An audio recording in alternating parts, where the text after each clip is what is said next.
Shalom jemaat JKI Penua yang dikasih oleh Tuhan Yesus Kristus. Hari ini kita mau kembali belajar kebenaran firman Tuhan, merenungkan kebenaran firman Tuhan, dan biar kebenaran itu boleh hidup dan tinggal dalam kehidupan kita. Amin saudara. Judul dari khotbah hari ini adalah kebenaran diri sendiri. Kebenaran diri sendiri. Saudara, saya mau mulai dengan satu quote yang sangat-sangat tegas. Alkitab adalah sumber kebenaran sejati. Alkitab adalah kebenaran absolut. Artinya, dulu benar, di tengah-tengah prosesnya benar, tidak pernah jadi salah, dan sampai ke akhir kehidupan manusia itu juga pasti benar. Nah, Alkitab itu adalah kebenaran yang absolut. Nggak pernah salah, tidak bisa dibantah, dan orang-orang coba membantah gitu, tapi tidak terbukti kesalahannya, saudara. Artinya, Alkitab ini adalah kebenaran yang memang sangat-sangat absolut. Semua ketika di-compare dengan Alkitab, Alkitab adalah yang paling benar. Karena dia adalah kebenaran yang absolut. Oke, saudara. Ternyata dalam hidup ini ada kebenaran-kebenaran yang kita anggap itu benar, yang mayoritas anggap itu benar, tetapi ketika di-compare dengan Alkitab, ternyata itu clash, bertentangan. Nah, ini yang kita mesti hati-hati. Kalau dosa itu gampang dikasih taunya. Dosa itu misalnya berjudi, membunuh, berbohong gitu kan, berzinah gitu, itu dosa. Dan untuk kasih taunya gampang, karena itu jelas-jelas salah gitu. Kalau kebenaran yang sejati gampang gitu, hidup kekudusan gitu, sesuai dengan apa, menjaga kekudusan itu gampang, itu yes, iya. Nah, tapi kalau kebenaran diri sendiri ini bahaya. Kenapa? Karena kita anggap benar, tapi ternyata Alkitab berkata bahwa itu salah. Benernya cuma buat kita aja, atau benernya cuma buat sekelompok orang, dan itu bahaya, saudara. Kebenaran diri sendiri ini bisa sangat-sangat berbahaya dalam kehidupan kita. Nah, pernah ada masa di dalam perjalanan bangsa Israel, mereka nggak punya raja, mereka nggak punya siapa-siapa yang memerintah gitu, dan mereka hidup menurut apa yang mereka anggap benar. Mari sama-sama kita buka di dalam Hakim-Hakim. Hakim-Hakim 17. Hakim-Hakim 17 ayat yang ke-6. Saudaraku, mari sama-sama kita baca. Pada zaman itu tidak ada raja di antara orang Israel. Setiap orang berbuat apa yang benar menurut pandangannya sendiri. Jadi orang mau bikin apa, yang penting benar menurut dirinya sendiri, mereka buat itu. Kalau mereka anggap sesuatu itu benar, ya mereka mengerjakan itu. Dan ini bahayanya luar biasa. Makanya di zaman hakim-hakim itu, Tuhan bolak-balik mengirim hakim, ya, mengangkat hakim supaya apa? Mengembalikan bangsa Israel ini kepada firman-Nya yang benar. Nggak bisa. Orang hidup menurut kebenaran dirinya sendiri, dan suka-suka gua, yang penting aku anggap ini benar gitu. Hasilnya nggak benar. Buktinya apa? Bangsa Israel kembali lagi jatuh di dalam penyembahan berhala. Jatuh lagi di dalam mengingkari firman Tuhan. Nggak bisa dekat lagi dengan Tuhan. Itu menjauh dari Tuhan. Selalu begitu. Makanya dibangkitkan hakim ini. Karena di zaman itu, orang itu berbuat apa yang benar menurut pandangannya diri sendiri. Nah, itulah kebenaran diri sendiri. Nah, kita mesti lihat, apa saja sih yang kita pegang dalam hidup ini, yang kita anggap itu benar, tapi belum di-compare dengan firman Tuhan. Dan ketika di-compare, kalau itu totally salah, clash dengan firman Tuhan, berarti itu adalah kebenaran diri sendiri yang harus kita rubah. Kita buang itu dan kita gantikan dengan kebenaran yang datang dari firman Tuhan. Karena kebenaran yang datang dari firman Tuhan adalah sumber kehidupan. Alkitab adalah sumber kehidupan. Kalau kita mau hidup kita benar, baik, kudus, berkenan di hadapannya Tuhan, harus kembali kepada firman Tuhan. Ganti kebenaran diri sendiri kita, ubah dengan kebenaran yang datang daripada Tuhan. Amin, saudara. Nah, kita mau lihat contohnya deh. Contoh, 1. Ketika kita survei, misalnya 20 orang kita survei, boleh gak kita memukul anak? Saya rasa mungkin 18 atau 19 akan berkata tidak boleh memukul anak. Betul? Ada undang-undangnya lagi. Undang-Undang nomor 39 tahun 99 itu berkata bahwa setiap anak berhak untuk mendapat perlindungan hukum dari segala bentuk kekerasan fisik atau mental, penelantaran, perlakuan buruk, atau dan pelecehan seksual selama dalam pengasuhan orang tua atau walinya atau pihak lain manapun yang bertanggung jawab atas pengasuhan. Saudara, ada hukumnya, ada undang-undangnya. Dan saya percaya undang-undang ini nggak salah. Cuman yang salah adalah apapun yang terjadi kita tidak boleh mukul anak. Nah itu salah tuh, saudara. Itu kebenaran diri sendiri yang tadi saya tadi bilang bahwa mungkin sebagian besar atau 18 atau 19 orang dari 20 akan berkata bahwa tidak boleh memukul anak. Cuman apa kata firman Tuhan tentang itu? Mari sama-sama kita cek yuk.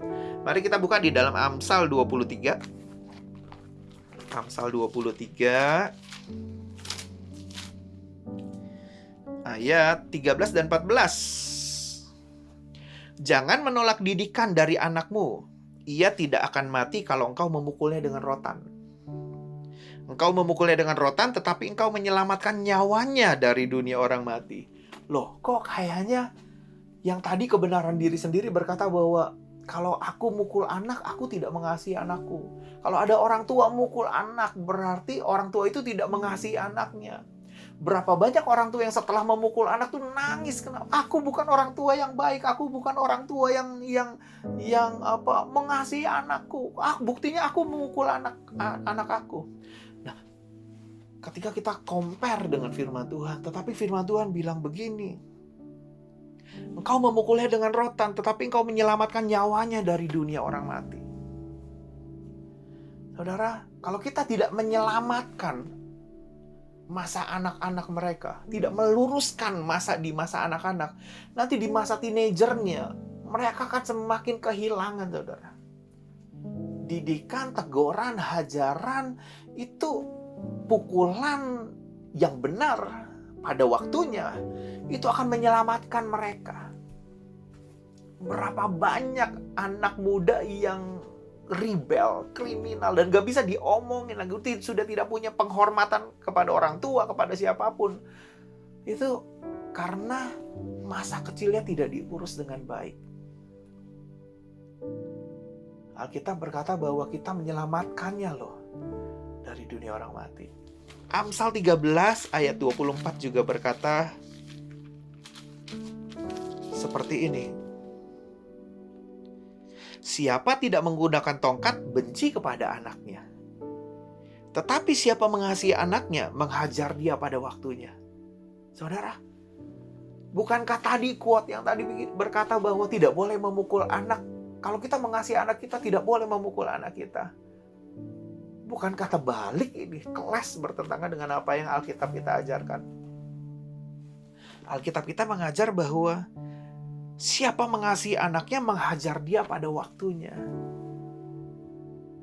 Ketika sebuah disiplin diperlukan terhadap seorang anak, lakukanlah itu. Justru karena kita mengasihi mereka, kita ingin menyelamatkan masa remaja, kita ingin menyelamatkan akan masa tuanya, kehidupannya. Justru itulah kita memberikan disiplin seperti itu. Nah, izin ini bukan karena saya yang mengizinkan, bukan. Izin ini didapat dari siapa? Tuhan yang mengizinkan loh untuk kita memukul anak kita dengan cara yang benar pada waktunya. Sehingga Alkitab bilang bahwa supaya tidak mempermalukan ibunya. Berapa banyak ibu yang malu ketika harus berhadapan dengan anaknya yang begitu rebelnya, nggak bisa diaturnya, sehingga punya masalah dengan orang lain, sehingga punya masalah dengan aparat hukum dan lain sebagainya. Malu sebagai seorang ibu. Tapi Alkitab berkata bahwa siapa yang tidak mendidik, menghajar anaknya itu akan mempermalukan ibunya, saudara. Alkitab jelas-jelas memperbolehkan. Cuman ada bagian-bagian yang harus kita pelajari juga. Amin, saudara. Efesus 6 ayat 4 kita lihat. Dan kamu bapak-bapak, janganlah bangkitkan amarah di dalam hati anak-anakmu, tetapi didiklah mereka di dalam ajaran dan nasihat Tuhan. Saudara, kalau kita mukul, yang kita takut adalah kan amarah mereka jadi bangkit kan mereka jadi marah, mereka jadi makin rebel, mereka jadi makin gak karuan gitu karena dipukul. Mereka dendam, mereka jadi orang tua aku juga mukul aku gitu, mereka mau nggak mengasihi aku. Bukan, saudara. Justru kita mesti tahu bahwa kalau pukulan ini mendatangkan amarah bagi kita, amarah anak bagi orang tua, berarti kita salah memukul. Kita salah, waktunya salah, caranya salah. Setiap pukulan yang diberikan kepada anak kita harus mendatangkan didikan dan harus membuat hidup mereka menjadi lebih baik. Banyak orang tua juga mukul, main asal-asal pukul, tendang sana, tendang sini, sehingga beradu tuh, benar-benar ribut, berantem gitu. Dan ini juga bukan satu hal yang diperbolehkan oleh firman Tuhan. Nah, seperti itulah kebenaran diri sendiri. Bahaya kalau kita berkata bahwa tidak boleh. Anak sudah serusak apapun tidak boleh dipukul. Salah. Firman Tuhan tidak mengajar seperti itu. Nanti ujung-ujungnya yang malu kita orang tuanya. Benar?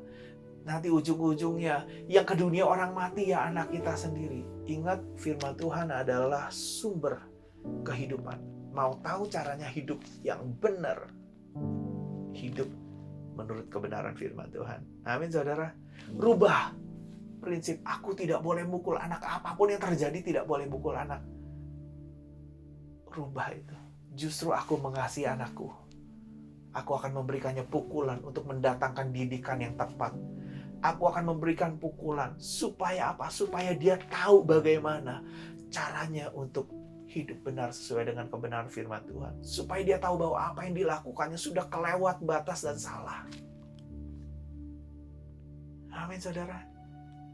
Dan setiap pukulan yang dikerjakan tidak boleh mendatangkan amarah bagi sang anak. Justru mereka tahu bahwa, oh, orang tua aku mengasihi aku, makanya mereka memukul aku. Contoh yang kedua dari kebenaran diri sendiri. Persamaan hak asasi manusia LGBT itu berkata bahwa manusia itu boleh memilih, terserah, boleh memilih. Itu keputusan. Yang pria kalau tidak suka jadi pria ya boleh jadi wanita. Yang wanita ya boleh jadi pria gitu. Toh sama aja, tidak mengganggu siapa-siapa. Toh sama aja, semua masing-masing mengurus kehidupannya sendiri gitu. Nah, ternyata kalau di-compare, ternyata nggak benar. Apakah pria itu sama dengan wanita? Apakah wanita itu sama dengan pria? Lah, saya percaya setiap pekerjaan pria itu bisa dikerjakan oleh wanita. Wanita ada yang jadi supir bus, banyak banget. Wanita banyak juga yang jadi carpenter, banyak yang jadi plumber juga ada gitu. Saya pernah lihat wanita itu mengerjakan hal-hal yang bahkan sulit banget gitu. Untuk laki-laki aja kadang-kadang sulit, tapi dikerjakan oleh wanita. Ya, bisa juga. Saya percaya itu bisa dikerjakan. Demikian juga laki-laki. Laki-laki itu mau jadi hairdresser, mau jadi penjahit, mau jadi apapun yang wanita kerjakan itu bisa. Ya paling mengandung sama menyusui lah yang nggak bisa gitu ya kan. Tapi di dalam pekerjaan ya persamaan hak itu ya oke lah. Cuma di dalam persamaan, di dalam prinsip laki-laki itu sama dengan wanita. Sehingga kalau laki-laki mau jadi wanita itu ya terserah dia. Nah, ini yang salah. Ini yang kebenaran diri sendiri. Oke, kita mau lihat. Alkitab ternyata jelas-jelas berkata bahwa laki-laki itu beda dengan perempuan. Perempuan itu beda dengan laki-laki. Kita lihat yuk. Di dalam 1 Korintus 11 ayat yang ke-7. 1 Korintus 11 ayat yang ke-7, demikian bunyi firman Tuhan. Sebab laki-laki tidak perlu menudungi kepalanya, ia menyinarkan gambaran dan kemuliaan Allah. Tetapi perempuan menyinarkan kemuliaan laki-laki. Saudara, nah beda. Cara kita memancarkan kemuliaan tuh beda. Laki-laki itu memancarkan kemuliaan Allah. Wanita memancarkan kemuliaan laki-laki. Makanya kalau ada quote bilang gini, behind every successful man ada wanita yang hebat di belakangnya. Saya percaya gitu karena memang wanita, pria yang hebat itu ada wanita yang memancarkan kemuliaan, wanita hebat yang memancarkan kemuliaan laki-laki, sehingga laki-laki ini makin memancarkan akan kehidupannya, sehingga makin sukses, makin berhasil, makin hebat dan lain sebagainya. Laki-laki ini memancarkan kemuliaan Allah. Beda. Makanya beda cara, beda treatmentnya itu beda.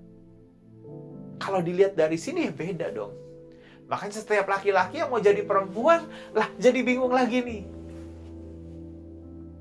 Setiap perempuan yang mau jadi laki-laki bingung lagi. Kenapa?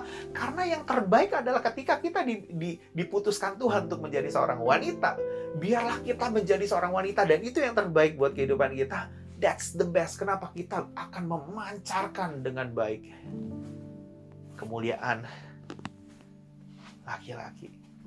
Ketika kita diciptakan Tuhan sebagai seorang laki-laki, kita akan, itu adalah yang terbaik buat kehidupan kita, dan kita bisa memancarkan kemuliaan Allah dengan baik, saudara. Di mana lagi perbedaannya? Ayat selanjutnya mungkin. Sebab laki-laki tidak berasal dari perempuan, tetapi perempuan berasal dari laki-laki. Laki-laki tidak diciptakan karena perempuan, tetapi perempuan diciptakan karena laki-laki. Saudara, beda kan pencipta, waktu pas penciptakan beda. Adam diciptakan bukan karena Hawa. Adam diciptakan oleh Tuhan langsung. Tetapi ketika Hawa diciptakan, itu karena laki-laki. Tuhan melihat bahwa tidak baik manusia seorang diri saja nih. Ketika ada yang bantuin, ada yang support, ada yang dukung, ada sesosok wanita yang memancarkan kemuliaan Adam menjadi lebih baik lagi gitu. Itu yang dikatakan Alkitab bahwa tidak baik kalau seorang diri saja. Nah, saudara, beda sekali. Bagaimana dengan Efesus? Efesus 5 ayat 23 berkata bahwa karena suami adalah kepala istri, sama seperti Kristus adalah kepala jemaat. Dialah yang menyelamatkan tubuh. Suami adalah kepala istri. Oke, kita lihat lagi 1 Korintus 11. Balik lagi ke 1 Korintus 11. Ayat yang ketiga.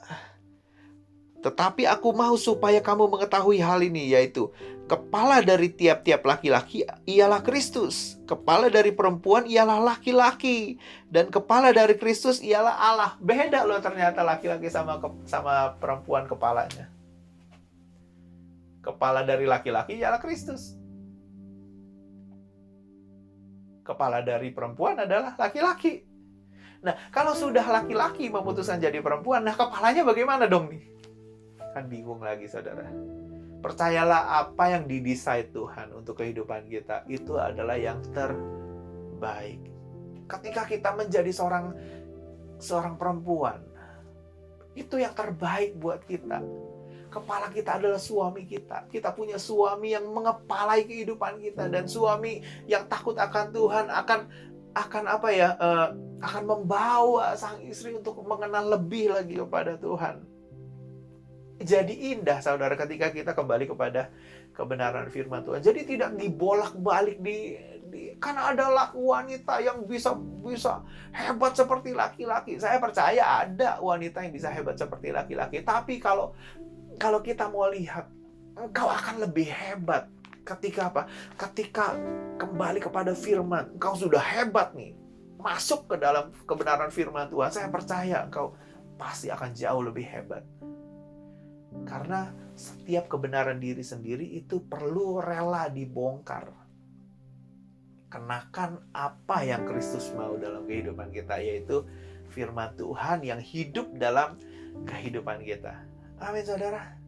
Nah, apalagi nih kebenaran diri sendiri yang biasanya ini kita ketemu ini dalam tiap-tiap hari-hari kita. Misalnya yang paling kerja banyak itu yang dapat hasil yang paling banyak. Yang paling hebat itu yang dapat reward gitu. Yang paling apa ya? Pokoknya ya begitulah. Yang lebih hebat itu yang dapat bonus, yang lebih cepat itu yang menang, yang lebih baik itu yang harusnya yang dapat reward dan lain sebagainya, saudara. Ternyata itu kebenaran diri sendiri loh. Tuhan itu adalah Tuhan yang baik. Betul. Makanya kadang-kadang kebenaran diri sendiri ini buat kita jadi headache sendiri, jadi sakit kepala sendiri. Kenapa? Kita yang sudah baik, kita yang sudah rajin, kita yang sudah kerja paling keras, tapi yang dapat reward adalah orang lain. Kita yang paling setia, kita yang paling nggak pernah bikin kesalahan, kita yang paling istilahnya menghormati bos kita. Tapi yang dikasih jam lembur itu orang lain. Panas. Wah. Tapi apakah sih ada kebenarannya seperti kayak gitu? Ada gak sih? Yang biasa-biasa nggak pernah bisa dapat reward, karena yang dapat reward selalu yang bagus, selalu yang paling hebat, selalu yang paling kerjanya lebih lama, senior, selalu yang paling hebat gitu. Apakah ada di situ? Tuhan itu pernah memberikan satu perumpamaan. Mari sama-sama kita lihat ya di dalam Matius 20 ayat 1 sampai ayat yang ke-16 tentang perumpamaan tentang orang-orang upahan di kebun anggur, ya. Ini ada cerita yang sangat-sangat menarik sekali gitu, karena Tuhan itu pernah dinilai tidak adil sehingga menimbulkan iri hati kepada banyak orang, banyak pekerja saat itu gitu. Ada orang sudah sepakat 1 dinar sehari nih oleh Tuhan gitu kan, 1 dinar sehari. Ada orang-orang yang pergi keluar pukul 9 pagi, banyak orang yang masih menganggur nih.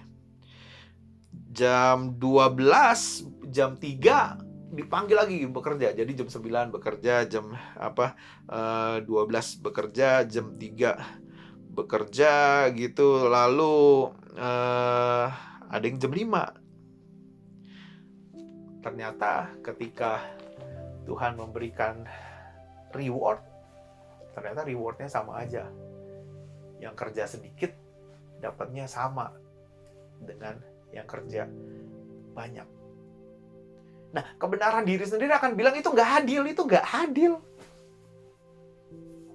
nggak adil.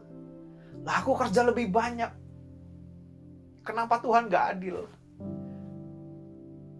Benar nggak? Nggak pernah ada tuh sebenarnya statement bahwa yang baik itu yang kerja paling keras itu adalah yang dapat rewardnya. Memang setiap usaha kita itu akan mendatangkan sebuah result tersendiri. Kalau usaha kita baik, ya kita akan mendapatkan hal yang baik. Cuman hal yang baik itu belum tentu reward bentuknya. Belum tentu. Hal yang baik itu belum tentu belum tentu promosi dari bos. Belum tentu. Nggak ada contohnya. Nah, yang kita bisa tahu adalah bahwa Tuhan itu adalah Tuhan yang baik. Mari sama-sama kita lihat di Matius 20 ya, di cerita yang tadi, di ayat yang ke-15. Tidakkah aku bebas mempergunakan milikku menurut kehendak hatiku? Atau iri hatikah engkau karena aku murah hati? Saudara, terserah Tuhan dong. Benar gak? Yang kita tahu adalah Tuhan itu baik buat semua orang. Terserah Tuhan dong. Kalau Tuhan mau mempromosi siapa duluan, Tuhan mau memberikan yang mana, sebagian yang lebih besar yang mana, atau apapun lah yang Tuhan set up dalam kehidupan kita, yang penting itu kan baik buat kehidupan kita dan baik buat kehidupan orang lain gitu. Bener gak? Cuman ya ini kebenaran diri sendiri. Aku yang paling rajin, aku yang pekerja paling keras, harusnya aku duluan dong. Harusnya aku dapat lebih banyak dong. Kalau yang lain sedinar, aku 2 dinar dong. Oke, kalau aku sedinar, yang lain 50, setengahnya dong. 50%-nya dari sedinar gitu. Atau yang kerja cuma 1 jam, ya 1/10-nya dong. Kita sudah punya mindset kebenaran diri sendiri, dan itu fatal. Berapa banyak orang sakit hati gara-gara ini, saudara. Benar gak? Nah, hari ini biar kita kembali kepada firman Tuhan. Tuhan itu baik. Kebenarannya itu memerdekakan kehidupan kita.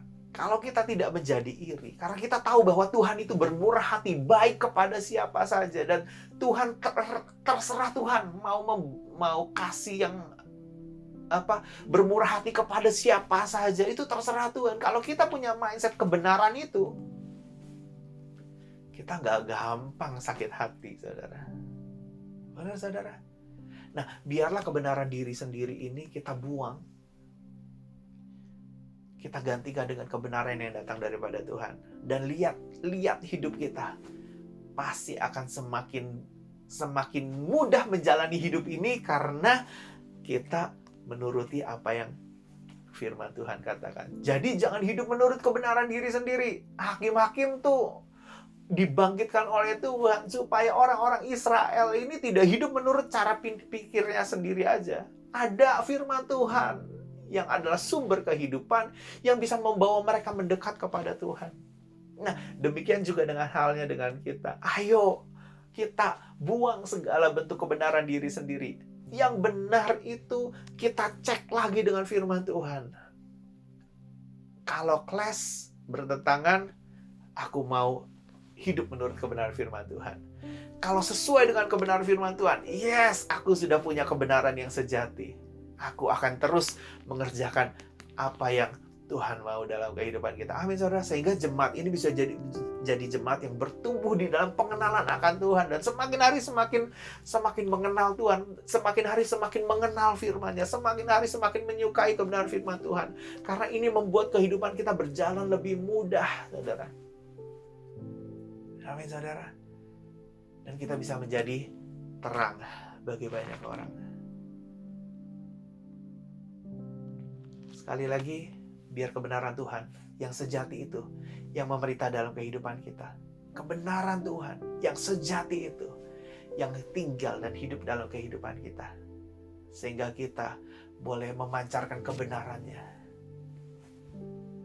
Dan hidup kita bisa menjadi terang bagi banyak orang. Amin, saudara. Jangan hidup dengan kebenaran diri sendiri. Hiduplah dengan kebenaran sejati yang datang daripada Tuhan. Carilah hikmat Tuhan. Carilah kebenarannya Tuhan. Carilah kebajikan-kebajikan kemurahannya Tuhan. Itulah yang kita hidupi. Amin, saudara. Saya mau tutup khotbah hari ini. Dan biar kita berdoa. Minta Tuhan intervensi dalam kehidupan kita. Kalau ada hal-hal yang kita anggap benar selama ini, tapi ternyata salah, biar Tuhan yang merubah, menunjukkan dalam kehidupan kita, sehingga kita bisa memasukkan kebenaran-kebenaran yang sejati itu, karena Dia adalah sumber kebenaran. Amin. Mari kita tundukkan kepala. Bapa di surga, terima kasih buat hari ini Tuhan. Tuhan, kami belajar Tuhan untuk membuang setiap kebenaran diri sendiri Tuhan Yesus yang tidak sesuai dengan kebenaran firman Tuhan. Dan kami mau pakai, kami mau kenakan kebenaran yang sejati itu Tuhan. Firman-Mu mengajarkan dalam kehidupan kami. Firman-Mu itu Tuhan memenuhi setiap hati kami Tuhan. Supaya kami hidup di dalam kebenaran yang sejati, kebenaran yang real, kebenaran yang absolut itu Tuhan. Terima kasih Bapak. Engkau memberkati Tuhan setiap jemaat JKI Penuai ini Tuhan. Biar jemaat ini boleh tumbuh menjadi jemaat yang takut akan Tuhan, menjadi jemaat yang mengasihi Engkau, jadi jemaat yang hidup di dalam jalan dan kebenaran-Mu Bapak. Di dalam nama Tuhan Yesus Kristus, kita semua yang percaya boleh sama-sama katakan amin. Tuhan Yesus memberkati kita semua. God bless.